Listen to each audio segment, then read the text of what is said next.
Obenula, me foli ani tamni da obema. Mo sembora re khona kana me be foka be wali mando. Ka forma ka bora ka so na ka bismillah. Aya ete rota ko bile bolo da. Ni ne te unda e. Musa foni ma ko kanda. Ala ta ko fe kanda te. Te unda.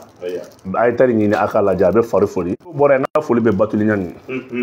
Batuli engagement di aka action citoyenne na ko mo ko to carte biométrique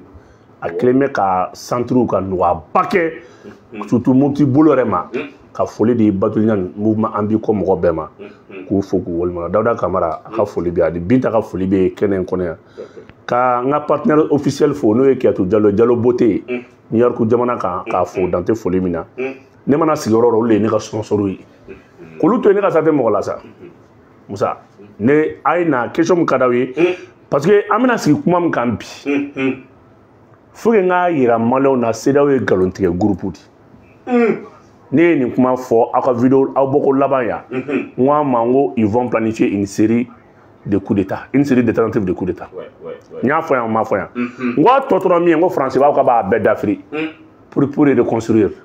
ore na to fleni kuma ba bulu aya bobo obambla kado anga nyolo kono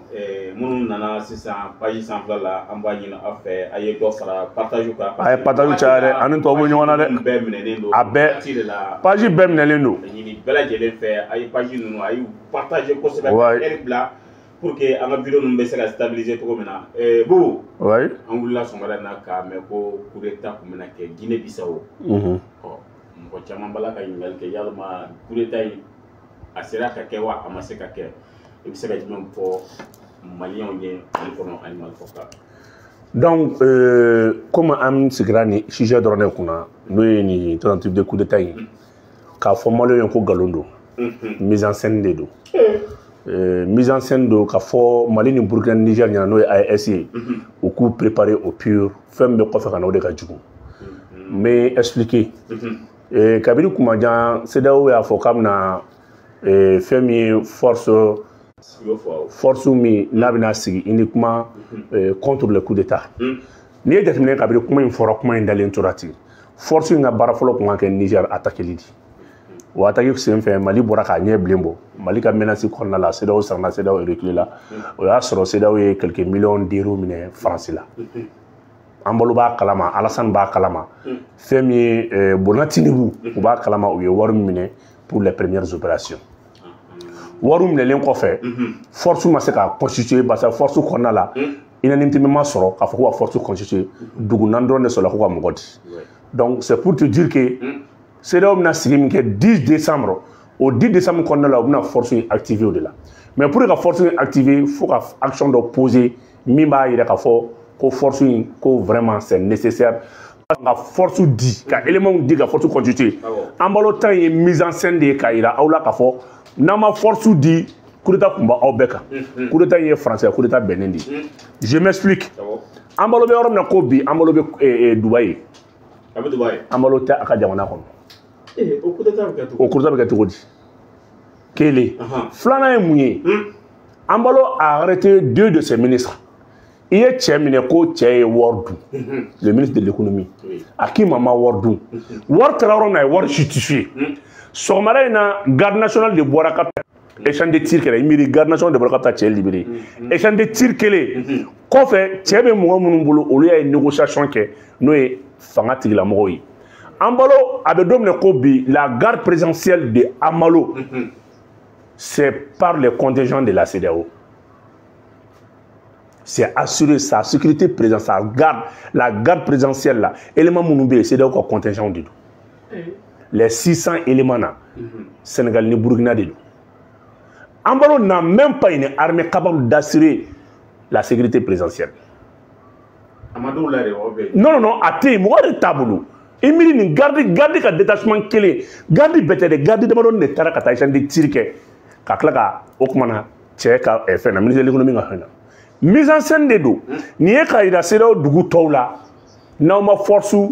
d'entendre bla en place aba bla o kuno ka foko o kumana femi aka armée ba au ka menacer la ni kera bebi ni film français ma anola ni e français ni ambalo ka bemben bendi ambalo était jamana kono donc me coup d'état là donc n'a nin ke Togo ale ni dugu to olu munu les pays qui sont réticents olu va effectivement anga lajé anga force une blanc en place force une blanc en place décembre muna kana AES kilomeka andam na soma woro kuma mfoni kana Niger attaqué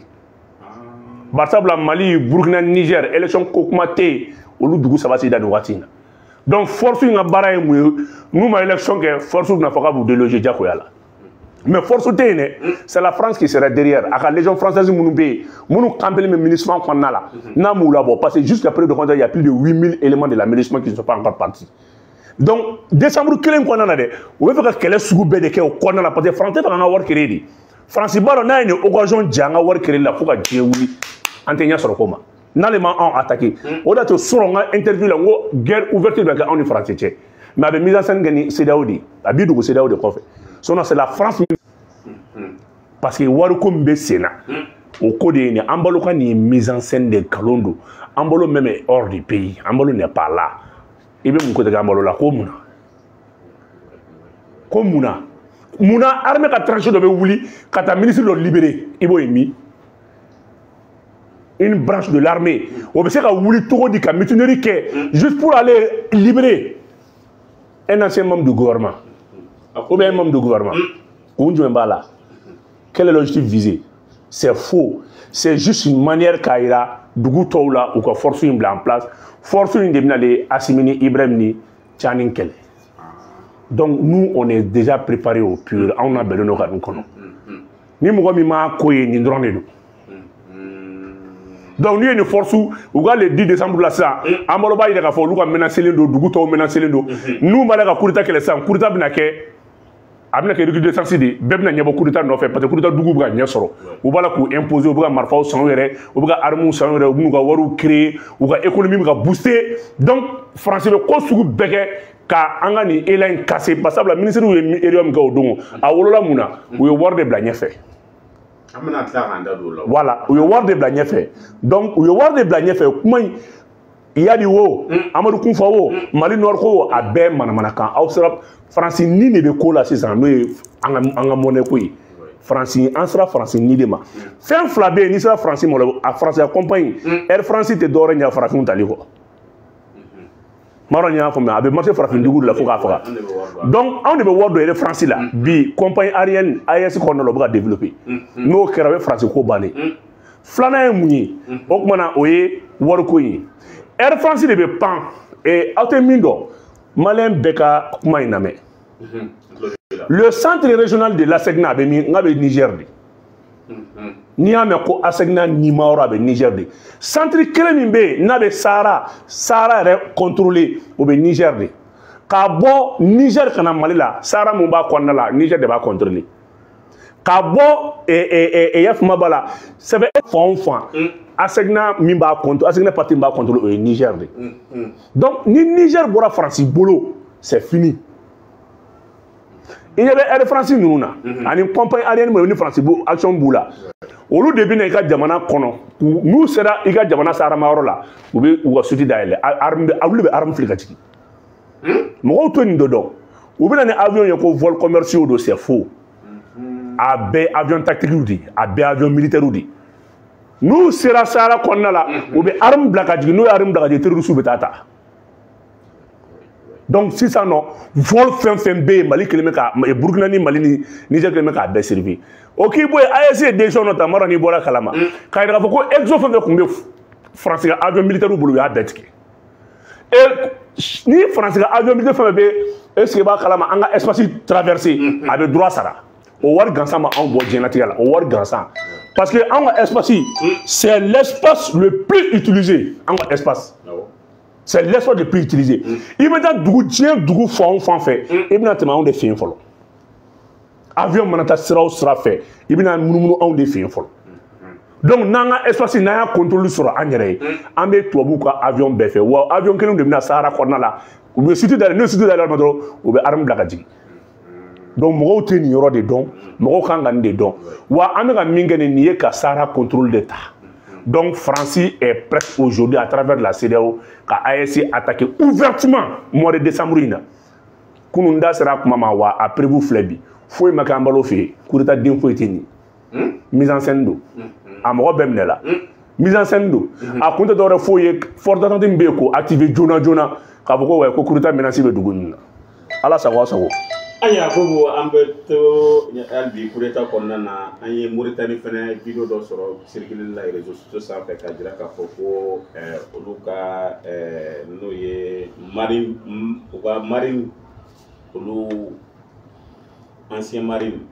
ko tun bɛ ka coup d'état. Non a bɛɛ ye kelen de ye o c'est que tubabu ka base bɛ yɔrɔ o yɔrɔ coup d'état transfert coup d'état de bɛ kɛ i Côte d'Ivoire wo i Mauritanie wo i Centrafrique wo i fɛn wo. Ça serait une recrudescence. Même Togo, Togo n'est pas épargné. Ici, il va me contenter de coup d'état qui a fait c'est ça. C'est le Togo conseil là, c'est le jeu de la France. C'est une manière que Dougou Tom Moumbé du coup d'amaga qu'on doit dire d'affaire. Parce que à finir de Nima sur la photo m'a dit armée blabimine. Et au coup d'affaire, au coup d'affaire que pour dire donc à Hereta la baie français de nous. N'abord ASC Dougou coup d'état de nous, coup d'affaire avec la baie français de nous. Ou alors de bien une baie fait.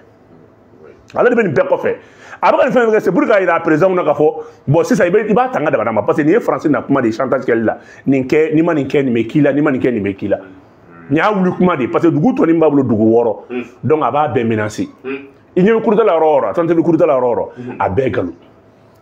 a bɛɛ galon. mais est-ce que force in yɛrɛ fanga b'olu la k'o bila en place. non force tɛ yen o France ka légion minnu bɛ MINUSMA minnu tun bɛ Mali kɔnɔ yan u ma bɔ o. O de y'a kɛ ni Mali faamaw kulo bɛ ne la Mali quarante min bɛ bi min na bolo k'a di terroristes ma a ka taa ni 40 ba fila ye Mali quarante min bɛ terroristes bolo a ka taa ni 40 ba fila ye 40 a bɛ 40 ba fila bɔ o de y'a kɛ i ma ye gouvernement kɔnna ka force bɛɛ lasegin Kidali rapidement parce que document ninnu na taa sɛgɛsɛgɛ de parce que an bɛna kɛ ni 40 Gao i b'a dɔn ko yɔrɔ dɔw bɛ yen 40 tɛ se ka d'i ma baara ni an ka démocratie ma k'i la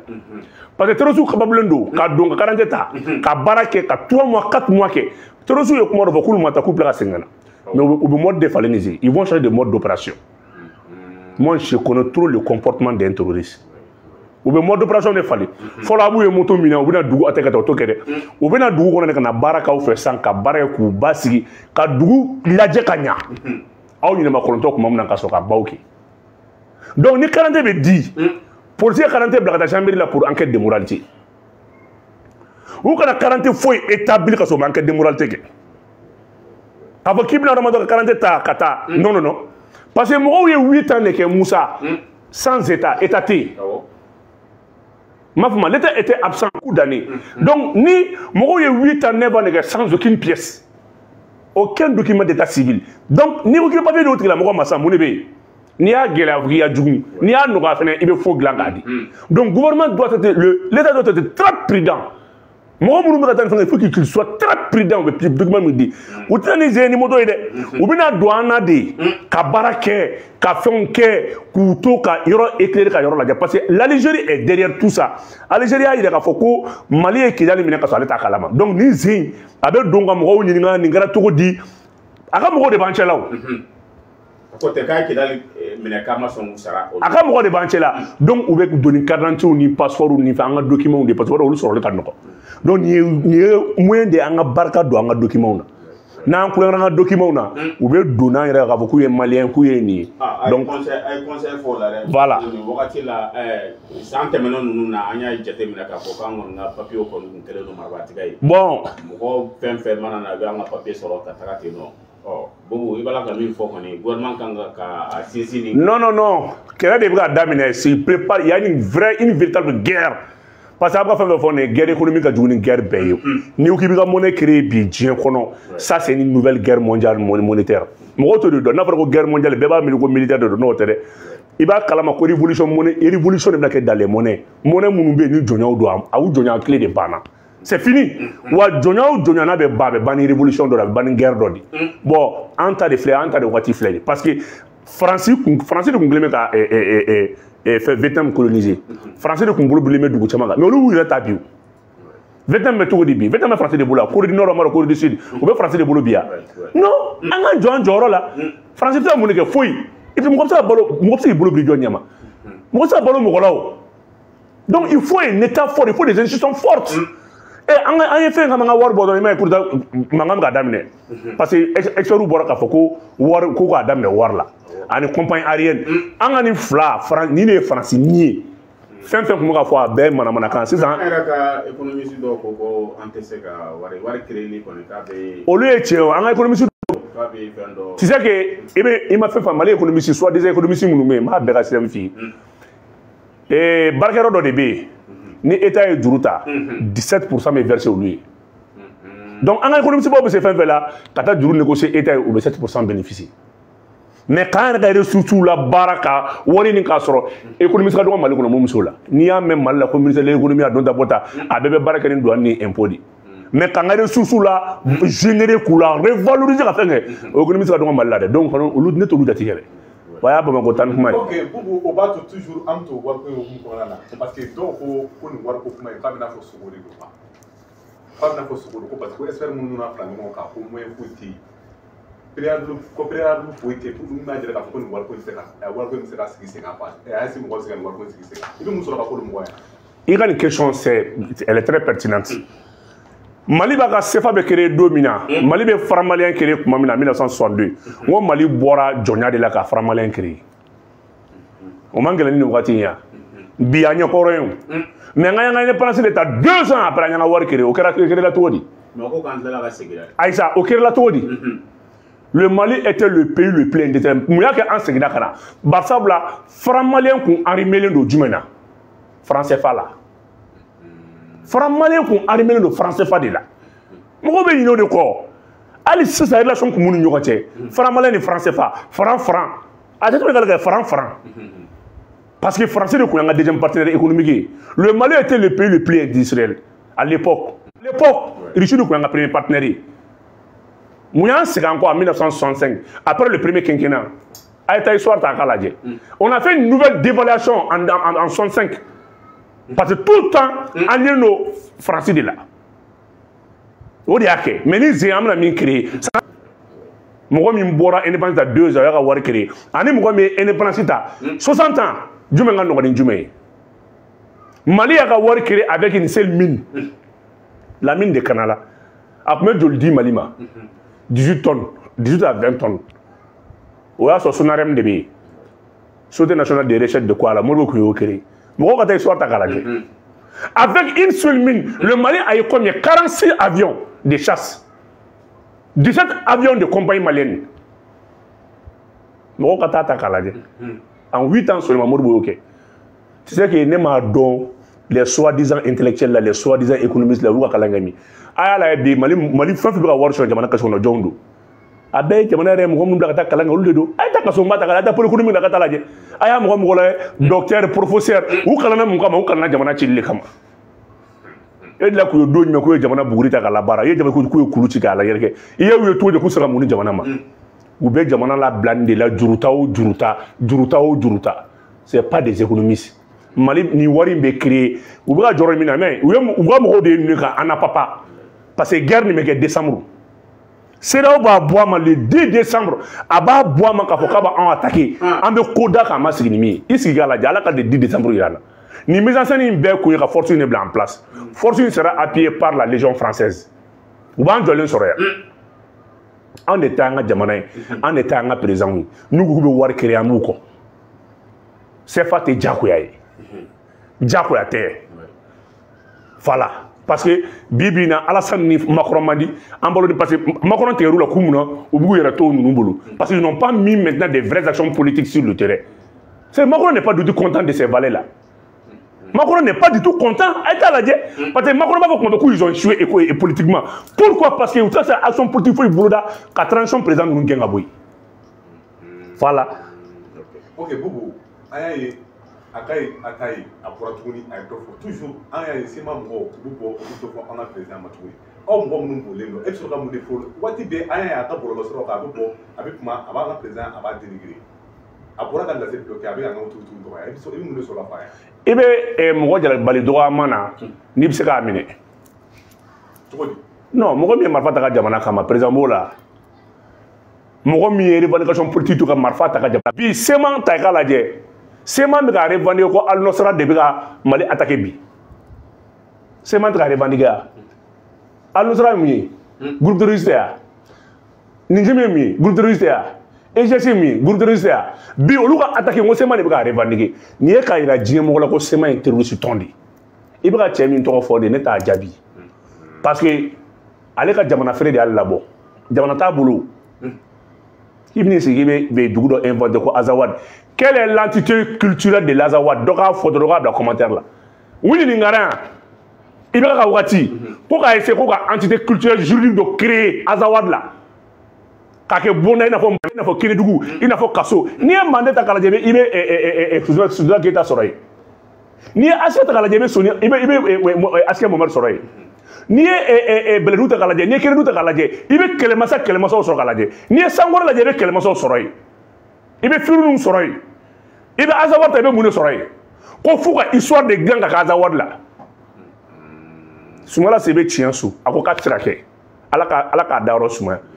a conférence min kɛra ka b'u surtout premier ministre la ko k'a lajɛ ko ka Azawad ka entité juridique créer et culturelle créer ka kɛ bonda ye an ko an tɛ Azawad tɛ kɛ bonda ye bonda tɛ n'a bɛ fɔ ten a b'a fɔ ten a fɔra a banna mais k'an b'a reconnu comme Kaso comme Mandé comme Kérédougou comme Askia an t'o kɛ fo ka diɲɛ wuli comme Sankore an t'o kɛ fo ka diɲɛ wuli donc ninnu ye manamanakanw di u nana fɔ an ye an y'u yɛrɛ ɲininka n ko Azawad ye jumɛn n ko a ye kɛlɛ jumɛn kɛ n ko kɛlɛbolo jumɛn don i tɛ Mali bonda foyi tɛ min ma bɔ kɛlɛmasa dɔ la ko bigami yɔrɔ de tun don ko baw de tun bɛ min ye ko kɔfolon dɔ de tun don ko de tɔgɔ Azawad ko ban kun bɛ min e ni Ala ta an bɛ kɔfolon kan ka histoire la cogo di n'o de Bamakɔ kun tɛ kɛ bonda dɔ yan o bɛ kɛ tiɲɛ de n'aw bɛ nin minɛ ten a ka nin minɛ ten n'a tɛ nin minɛ ten a ka taa ka bɔ an da la kɔfolon dɛ yiriforo dɛ yirifini dɛ an t'olu jate koyi an bɔra olu kɔnɔ. Voilà. Mɔgɔ caman bɛ segin ka na tuguni toujours création monnaie la mɔgɔ caman ko an bɛ fɛ ka bɔ ka franc CFA la k'an ka wari créer ko mais est-ce que an tɛ se ka wari fasuguya wɛrɛ bila en place pour que ka bɔ joona parce que anw ye faransi gɛn ka taa k'a d'a ka mɔgɔw gɛn ka taga terrorisme ko kɛlɛ an b'o kɔnɔna na si n'an ma bɔ franc CFA in na est-ce que an tɛna sigi o kɔnɔna na toujours. non cogo si la o Musa a kana na segin kɔfɛ question dɔw la. terrorisme yɛrɛ k'a financer k'a ban CFA de don. maintenant CFA bɛ ka terrorisme dilan cogo di terrorisme minnu minɛla kɔsa in na n ye doublon sɔrɔ u kun u minɛna combien u minɛna 4 milliards de wari jɛ a b'u kun c'est Faransi bɛ nin kɛlɛ k'a ba tɛ dɔrɔmɛ kelen perdre Faransi bɛ n'i sigi chambre dɔrɔn ka i sigi billet kunna dɔrɔn ka doublon kɛ ka jigin da brrr ka jigin n'a Mali seri ye jumɛn ye Kɔrɔba tɛ ayiwa Mali tɛ B de ye wa Maroc combien de ou bien D de wari seri tɛ k'a lajɛ Faransi b'i sigi ka doublon dilan k'a kɛ dɔrɔn k'a don k'a jigin k'a tilancɛ di jamana ma ka dɔ in di terroristes ma a tɛ foyi tiɲɛ a ye yan'a ko ka ɲɛdɔn 3 ans 4 ans après ale b'a garanti ta o n'a y'a diya a bɛ doublon dilan fo siɲɛ 100 degun jumɛn bɛ jɔn kan a tant an bɛ CFA la France finance le tourisme dans le Sahara a tɛ foyi tiɲɛ Faransi ye Rusiw b'a dɔn o de dogo ko kan ka bɔ CFA la o Mali partenaire bɛɛ kan ka bɔ CFA la sinon o tɛ se k'an financer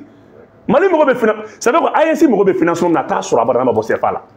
jɔn bɛ AES financer an bɛ e b'i ka wari jɛ ta ka di AES ma a b'a sara ale b'a labaara CFA de la i b'o sa cogo di e bɛ ka sanu bɛ AES la o sanu de bɛ consigner ka sara franc CFA garanti warijɛ min b'a la lulu min b'a la coton min b'an bolo gazi min b'an bolo an b'o gazi de ta k'o consigner k'o kilancɛ verser Faransi trésor la dugu jumɛn bɛ sɔn k'anw financer ne bɛ fɛ k'i yɛrɛ nka jɔn bɛ sɔn k'anw financer e ka ressources consigner ninnu mɔgɔ wɛrɛ ka banque la e bɛ wari bɔ min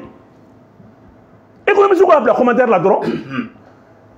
donc a yira k'a fɔ an tɛ partenaire sɔrɔ diɲɛ kɔnɔ abada ma bɔ CFA la wa an bɔra koyi ni anw talen de pewu an bɔra pewu pewu jɔn an dontɔ o y'an minɛ ka don de yan ban ka ka tɛna d'o ma guerre ni min bɛ yen an b'o guerre kelen kɛ k'a ban CEDEAO ka force en attente ni a k'a bila la force en attente de la CEDEAO la a k'a bila en place n'an ma CEDEAO dugu bɛɛ ci se ka fumatu on est prêt o on a les ressources nécessaires labɛn b'an bolo de c'est ka lajɛ caya ko to ten a ko 20 minutes awɔ a poser ok Boubou an y'a ye bi ne kɛlɛ kɛra ne Kidali minɛna fo fɛn dɔw bɛ yen an ka kunkolo la n'o ye corruption ye quoi e mun de sɔrɔ ka fɔ ko o tɛ ne lamɛn an tulo bɛ ŋunuŋunukan dɔ la o tɛ de l'amitié feere la feere cogo jumɛn na o de l'amitié dossier bɛna sini n b'a bɛɛ d'i ma ne tɛ dossier ta i b'a dɔn dossier ninnu filɛ ne bɛ bɛɛ to yen bɛɛ ka kuma mana d'i ma k'a bila yɔrɔ min na a tɛ wuli ka bɔ yen mana dossier d'i ma yɔrɔ min na mɔgɔw b'u firifiri syndicat bɛ plainte ni fɛn bɛɛ labɛn i b'a ne tɛ siran n'i ye dossier bila yɔrɔ min na a tɛ wuli ka bɔ yen dossier ni ne k'i ma dossier in ye nin ye a t'i mago la o de don n'o tɛ syndicat tɛ plainte don mɔgɔ kama o dossier ko la o dossier gestion tɛ syndicat bolo c'est la direction qui gère n'a ɲɛna direction don n'a ma ɲɛ syndicat bɛ yen personnel ni barikaraw ka image de kama donc n'a fɔra ko suɲɛli kɛra a ma fɔ ko bɛɛ ye zo ye o donc a tout ma o tɛ l'amitié dossier n b'a d'i ma c'est a tɛ wuli min kɔ en exclusivité ok Bobo étant le président et de mɔgɔ minnu bɛ réseaux sociaux sanfɛ bi u ka président ala y'o kalifa in jɔ ala y'o jɔyɔrɔ in kalifa don la bi fɛn dɔ bɛ réseaux sociaux kan pour que ka mɔgɔw ka lebu ta k'a bila n'o ye k'a fɔ ko karisa donatɔ bɔra ka kiri i dara mɔgɔ ka vie privée la i mun de sɔrɔ k'a fɔ mɔgɔw ɲɛna an bɛɛ ye réseaux sociaux utilisé ba ye i mun de sɔrɔ k'a fɔ mɔgɔw ɲɛna foyi ne tɛ foyi sɔrɔ ka fɔ olu ɲɛna non a ye namɛ a ye ɲininka de mais en tant que président i kan ka dɔ sɔrɔ dɛ attends non ne ye président ye mais ne tɛ jogo président ye jogo ne tɛ mɔgɔ jogo président ye ayi mais minnu jogo man ɲi non e kan ka se ka i ye ɲininka de i b'a to n k'a ɲɛfɔ ne tɛ mɔgɔ ka jogo président ye ne tɛ mɔgɔ ka danbe président ye ne tɛ mɔgɔ ka lamɔli président ye mɔgɔ ni jogo de bɛ yɛlɛ réseau kan i n'i ka lamɔ de bɛ yɛlɛ réseau kan ne t'o président ye dɛ ne ye pagew ka président di ne bɛ kuma o de la maintenant a bɛ ka min fɔ nin ko ka furu lebu ta ka bila mɔgɔ min ka furu taara k'a bila moi je n'ai que deux conseils à lui donner n'o y'an balimakɛ n'o ye talibi ye a tɛ fɔ talibi de ya ou bien talibi tɛ Isu Tarawele di talibi ka ala deli a ye sira min ta ala k'a ta fanga d'a ma a ye kunnadiya sira min ta ala k'a ta fanga d'a ma c'est que jeune frère ne dɔgɔnin don a ye erreur kelen dɔrɔn de kɛ talibi ye erreur kelen de kɛ ni e yɛrɛ de y'a kanu k'a yɛrɛ k'a fɔ ko nin sira in tɛ sira jɛlen mɔgɔ m'a don i da pression ma k'i kan n'i y'a kanu ka b'o la kana sigi o sira ma ni sira wɛrɛ ye talibi e bɔra média kan i y'a yira k'a fɔ fɛn min ye dɔnkilida ye nin don e nana diinɛ min fɛnɛ kɔnɔ i nana sɔrɔ diinɛ tilalen don fila ye i nana sɔrɔ hakilinaw tilalen don ne bolo min jɛlen don n'o tɛ wuli o ye ala kɛra ka sunnaw ye ne bolo i b'o ta n'i tɛgɛ fila ye o tɛ wuli o fardaw ye o tɛ wuli i b'a kɛ to farda tɛ wuli a fɔra an ka seli a fɔra an ka sunsun a fɔra an ka jagabɔ mais fɛn o fɛn bɛ yen ni sɔsɔli b'a la i sen bɔ a la o ye ne ka faamuyali de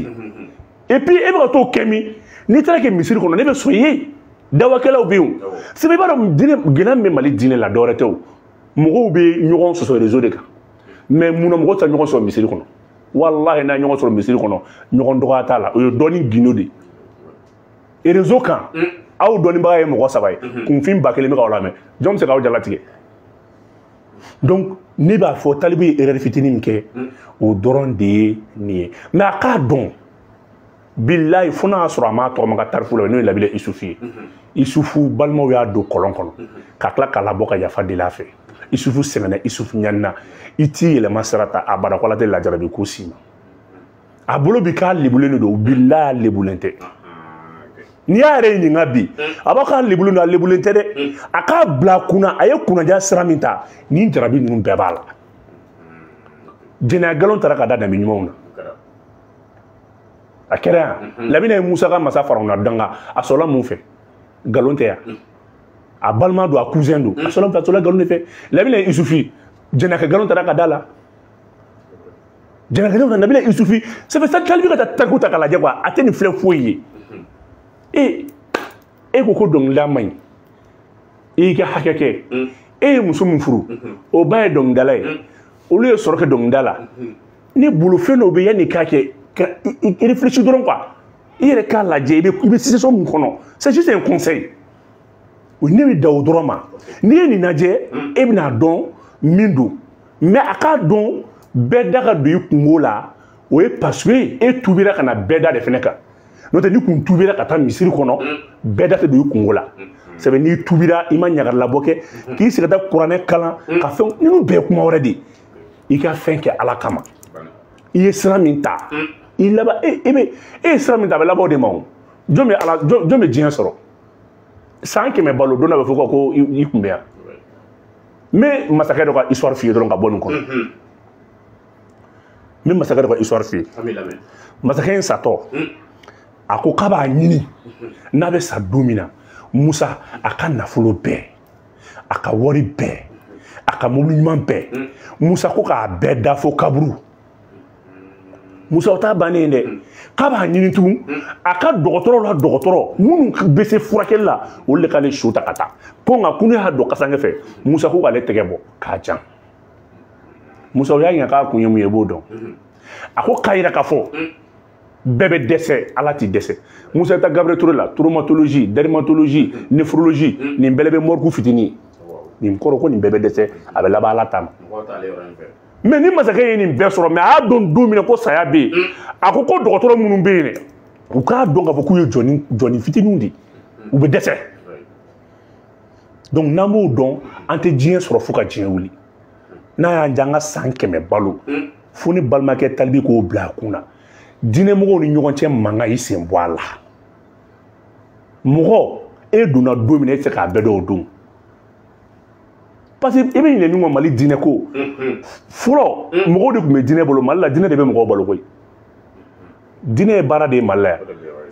i bɛ mɔgɔ ye bolola baarakɛla dɔ a bɛ taa ka diinɛ baara kɛ mais Mali de la mɔgɔ bɛ balo diinɛ la donc diinɛ tɛ mɔgɔ tɛ diinɛ balo bilen dɛ